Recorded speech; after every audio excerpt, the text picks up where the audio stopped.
Hello everyone and welcome back to our channel. तो आज हम करने वाले हैं एक practical question solve accounting equation का। तो अकाउंटिंग इक्वेशन सबसे पहले बेसिक लेवल है जनरल एंट्री को पास करने के पहले। तो अगर आपको ये समझ में आ जाएगा अच्छे से तो आप जनरल एंट्री इजीली में अच्छे से सॉल्व कर पाओगे। तो चलिए स्टार्ट करते हैं। तो अगर आपको ये क्वेश्चन यहाँ पे स्क्रीन पे शो हो रहा है तो वहाँ पे आप पढ़िए क्वेश्चन क्या है। पहले क्वेश्चन है show the accounting equation on the basis of following transactions and prepare a balance sheet on the basis of the last year equation. तो हमारा फर्स्ट जो ट्रांजैक्शन है वो आती है Mukesh started business with cash. Mukesh ने बिजनेस स्टार्ट किया है 80,000 का कैश उसमें इन्वेस्ट करके। ठीक है, तो हमारी ट्रांजैक्शन पहले कहाँ पर आएगी, उसका इफेक्ट आएगा हमारा इसमें। तो हम सॉल्व करना स्टार्ट करते हैं। पहले हम यहाँ हमारे पास कॉलम होते हैं सीरियल नंबर, ट्रांजैक्शन, एसेट्स, और ये फॉर्मूला है asset equal to liability plus capital. Liability और कैपिटल को ऐड करके हमारे सारे एसेट्स आ जाते हैं। तो ये हमें पता चलेगा आगे जाके कि हमारे पास कितने एसेट है और कितने लायबिलिटी और कैपिटल है। तो हम ट्रांजैक्शन पहले यहाँ पर लिखते हैं, तो उसका भी एक नंबर होता है, एक मार्क उसका भी होता है। तो बस तो अब यहाँ पे पहले हम ट्रांजैक्शन लिखते हैं, फिर आगे उसे सॉल्व करेंगे कि कैसे उसका कहाँ पर इफेक्ट शो करना है। ठीक है, और किसी भी ट्रांजैक्शन का दो जगह इफेक्ट होता है हमेशा, बस ये याद रखना है तो सही क्वेश्चन सॉल्व होगा। तो लिख लेते हैं पहले मुकेश।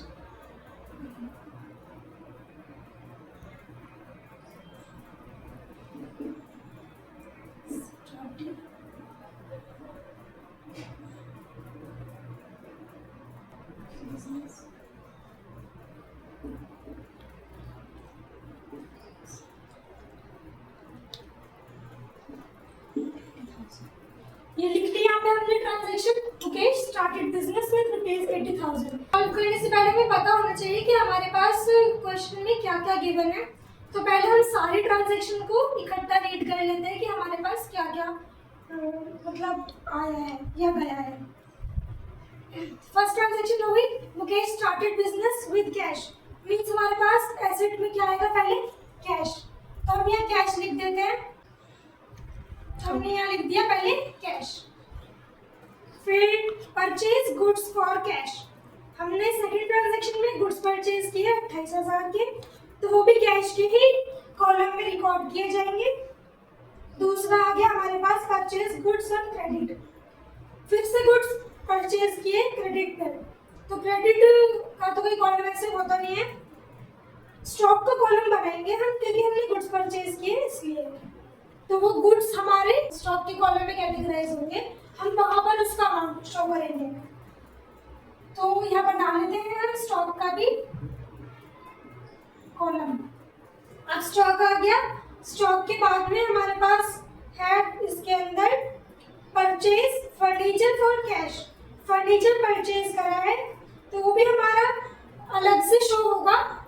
तो एक उसका फर्नीचर का कॉलम बना लेते हैं प्लस फर्नीचर। यहाँ बोर्ड पे ज्यादा जगह नहीं है लेकिन आपकी नोटबुक में अच्छा स्पेस होगा तो आप वहां पर अच्छे से सॉल्व करना। आगे हम पढ़ते हैं दूसरी ट्रांजैक्शन की तरफ। दूसरी ट्रांजैक्शन हमारे पास आती है फोर्थ तक हो गई थी फर्नीचर तक, फिफ्थ आती है पेड रेंट, रेंट पे किया है तो वो भी हमारा कैश गया होगा, तो भी कैश की ट्रांजैक्शन है तो उसके लिए कोई अलग से कॉलम नहीं बनेगा। फिर पढ़ते हैं six transaction receive commission, commission receive हुई है मींस इसमें कुछ ज्यादा दे नहीं रखा तो कमीशन हमें कैश में रिसीव हुई होगी तो वो भी कैश के कॉलम में ही आएगी। Withdraw cash for private use, cash withdraw किया है प्राइवेट यूज के लिए तो वो भी कैश के ही कॉलम में आएगा, मींस एसेट्स के ही कॉलम में आएगा। तो वहीं पर उसकी ट्रांजैक्शन पास होगी, उसके लिए कुछ अलग से कॉलम नहीं बनेगा। और अकाउंटिंग इक्वेशन अपनी नोटबुक में आप हमेशा हॉरिजॉन्टल वे में बनाना, वर्टिकल मत बनाना, वरना तो आपके सारे कॉलम आ नहीं पाएंगे और वो बहुत बेकार लगेगा प्रेजेंटेशन के हिसाब से। फिर आगे बढ़ते हैं, हमने गुड्स सोल्ड किए क्रेडिट बेसिस पर, तो उसके लिए भी हमें कुछ नहीं बनेगा। पेड टू लास्ट ट्रांजैक्शन है हमारी, हमने क्रेडिटर को पे किया है। तो यहाँ पे मेनली हमारा डेटर बने होंगे, अगर हमने क्रेडिट बेसिस पर तो हमारे डेटर बन गए यहाँ पर, तो इसलिए हम डेटर का एक कॉलम लगाएंगे एसेट्स में।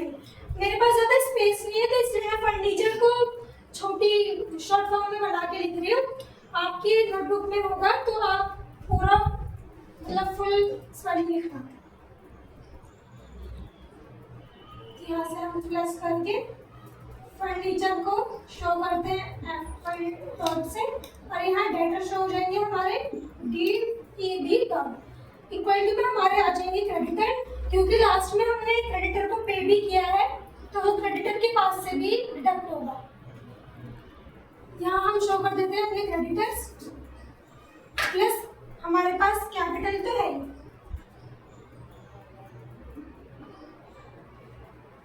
तो आओ स्टार्ट करते हैं इसे सॉल्व करना। यहाँ तक अगर समझ में आया, अगर समझ में नहीं आया तो आप दोबारा से वीडियो रिप्ले करके देख सकते हैं। तो चलिए फर्स्ट ट्रांजैक्शन हम इसमें पास करते हैं एंट्री। तो पहले ट्रांजैक्शन हमारे पास जैसे कि हमने पढ़ी थी कि मुकेश ने बिजनेस स्टार्ट किया है 80,000 से, तो हम 80,000 को आप खुद सोच के देखो कहाँ कहाँ पर उसका इफेक्ट आएगा। 80,000 से बिजनेस स्टार्ट किया मीन्स हमारे पास बिजनेस में कैश आया, कैश आया है तो पहले कैश के ट्रांजैक्शन पास करेंगे 80,000। 80,000 का कैश हमारे पास यहाँ पर आया है। उसके बाद में ना हमारे पास कुछ स्टॉक है, ना फर्नीचर है अभी, ना डेटर है और ना क्रेडिटर है। हाँ, लेकिन हमारे पास उसने बिजनेस स्टार्ट किया तो कैपिटल आ गई 80,000 की, तो हम ये कैपिटल में शो करेंगे। 80,000 यहाँ कैपिटल में आ गए, ठीक है। फिर यहाँ पे हम डाल देते हैं एक लाइन, जिससे एक लाइन डाल देते जिससे हमें पता चलेगी न्यू इक्वेशन हमारे पास निकल के आती है कितनी।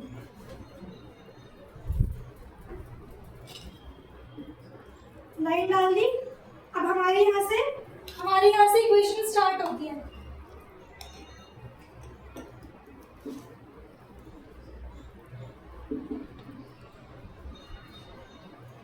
ये सारा सॉल्व करने के बाद हमारे पास क्या बचा वो हमें पहले, तो जैसे हमने ये सारा लिखा यहाँ पर कि हमारे पास कैश आया और कैपिटल आई, तो इसका इफेक्ट दो जगह पर हुआ। एक तो हमारे बिजनेस में कैश आ गया और दूसरा हमारे पास कैपिटल आ गई। तो अब हम ये इक्वेशन यहाँ पर लिखकर और नीचे लिखते हैं कि हमें क्या मिला इसे सॉल्व करके। तो हमने यहाँ इक्वेशन लिख ली थी। हमारे पास कैश आया था 80,000 का, एज इट इज ऐसे कर दिया। स्टॉक तो कुछ नहीं बना था, जीरो आ गया। स्टॉक फर्नीचर कुछ भी नहीं था, वो भी जीरो। डेटर भी कुछ नहीं थे, वो भी जीरो। क्रेडिटर नहीं बने हमारे, वो भी जीरो। और कैपिटल हो गई हमारे 80,000। तो वह इक्वेशन ऐसे ही आ गई, सॉल्व हो गई, अभी कुछ चेंज नहीं आया। अब हम आगे देखते हैं सेकंड इक्वेशन हमारे पास क्या थी। सेकंड इक्वेशन हमारे पास थी परचेज गुड्स फॉर कैश। हमने गुड्स परचेज किए हैं लेकिन वो कैश देकर। तो अब हम देखते हैं कि हमारे पास से क्या डिडक्ट हुआ और हमारे पास क्या एडिशन हुआ।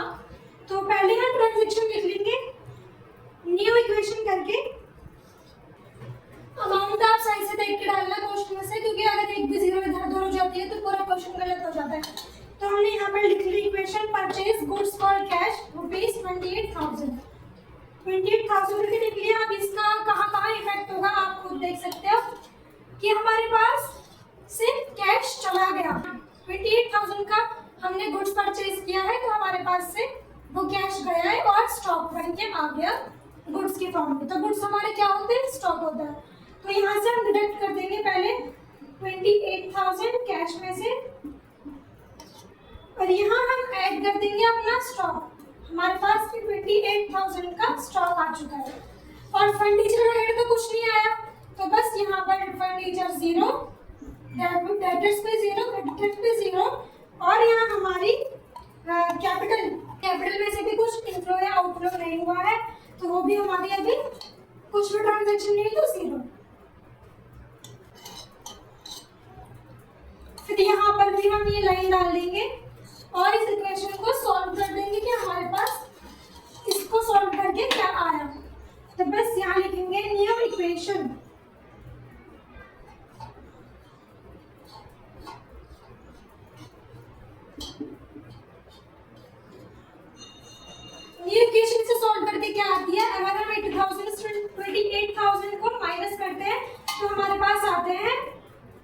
52,000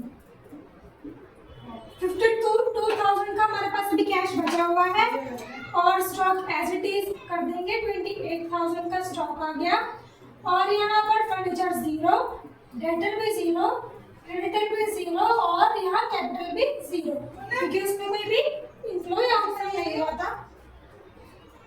ये न्यू इक्वेशन हमारे पास आ चुकी तो और एज इट इज जो अमाउंट था कैपिटल का वो यहाँ पर आ जाएगा क्योंकि इसमें कुछ ना ऐड हुआ है ना माइनस हुआ है। तो 80,000 के 80,000 ऐसे ही आ जाएंगे। अब देखते हैं सेकंड हो गई। थर्ड ट्रांजैक्शन हमारे पास क्या थी? तो थर्ड ट्रांजैक्शन हमारे पास है परचेज गुड्स ऑन क्रेडिट। इन्होंने गुड्स परचेज किए हैं लेकिन क्रेडिट पर ना कैश दिया है, मतलब कैश का कुछ आउटफ्लो या इनफ्लो यहाँ पे नहीं हुआ। क्रेडिट मतलब उधारी पर लिए हैं। तो न्यू इक्वेशन ये आ गई हमारे पास। अब हम यहाँ पर लिख लेते हैं थर्ड इक्वेशन हमारी क्या थी। परचेज गुड्स ऑन क्रेडिट, तो बस पहले वो लिखना है।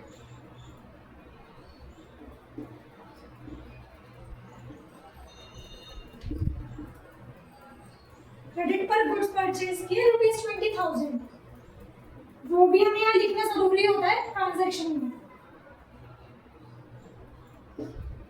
20,000 के गुड्स परचेज हो गए। राइटिंग आपको ऐसे समझनी पड़ेगी क्योंकि मेरी ऐसी राइटिंग है। तो आ गया परचेज गुड्स ऑन क्रेडिट 20,000। अब इसका यहाँ पर हम क्या करते हैं, शो क्या इफेक्ट आएगा। 20,000 के गुड्स आए हैं तो मींस कैश के अंदर हमारा कुछ ट्रांजैक्शन नहीं हुई है, 0। और यहाँ पर हमारे पास गुड्स बढ़ गए हैं तो 20,000 के गुड्स बढ़ गए तो यहाँ पर स्टॉक में ऐड कर देंगे 30,000 और 20,000 यहाँ आ गए स्टॉक में। फर्नीचर का कुछ नहीं हुआ, अभी फर्नीचर नहीं आया है, डेटर कुछ नहीं बना।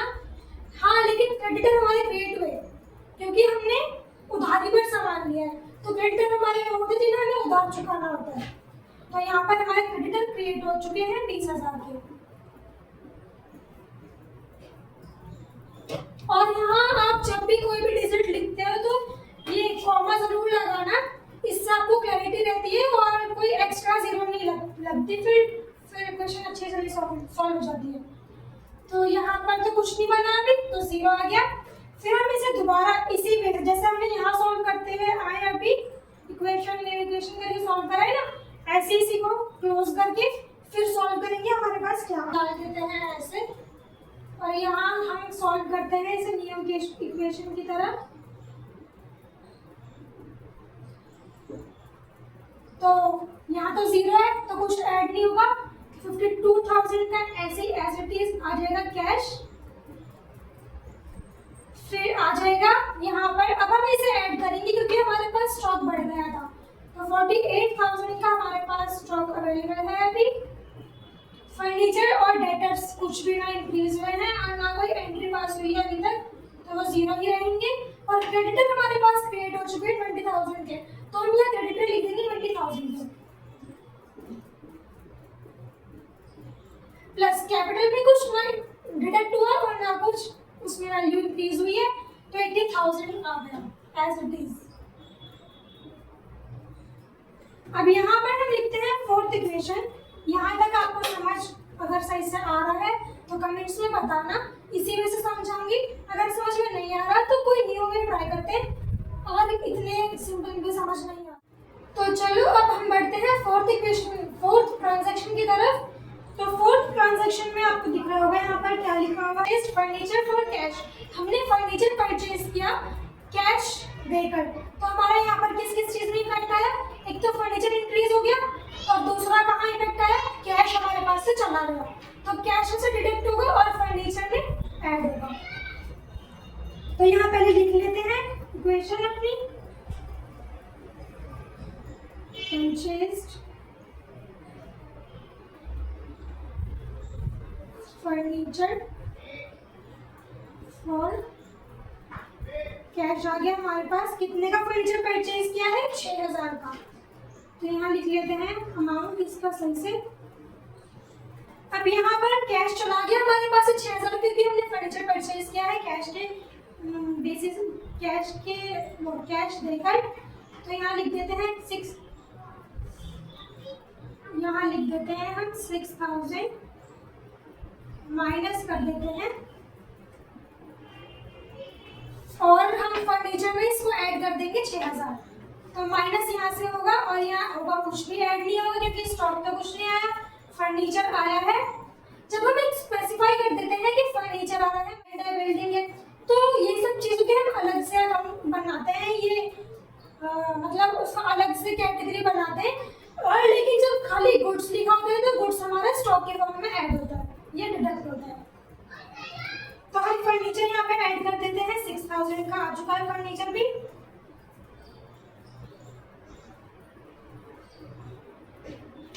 और यहाँ डेटर हमारे कुछ भी नहीं हुए क्योंकि हमने कैश पे कर दिया है, और ना हमारे क्रेडिटर हुए, तो क्रेडिटर भी 0 और कैपिटल भी 0। अब यहाँ हम इसे करते हैं इक्वेशन को खत्म, और बोर्ड में कोई जगह नहीं बची है तो हम इसे यहीं तक करते हैं सॉल्व। फिर यहाँ पे हम न्यू इक्वेशन लिख के यहाँ से सॉल्व कर देंगे।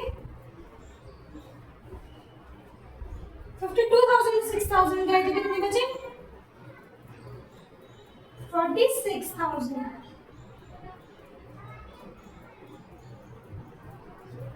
46,000 आ गया हमारे पास, और स्टॉक का एज इट इज आ जाएगा 48,000,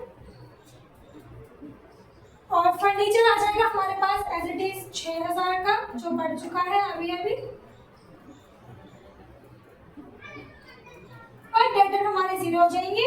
फिर क्रेडिटर हमारे पास जो है पहले से ही वो लिख देंगे, 20,000 की क्रेडिटर है हमारे पास, और यह कैपिटल थी हमारे पास 80,000 की।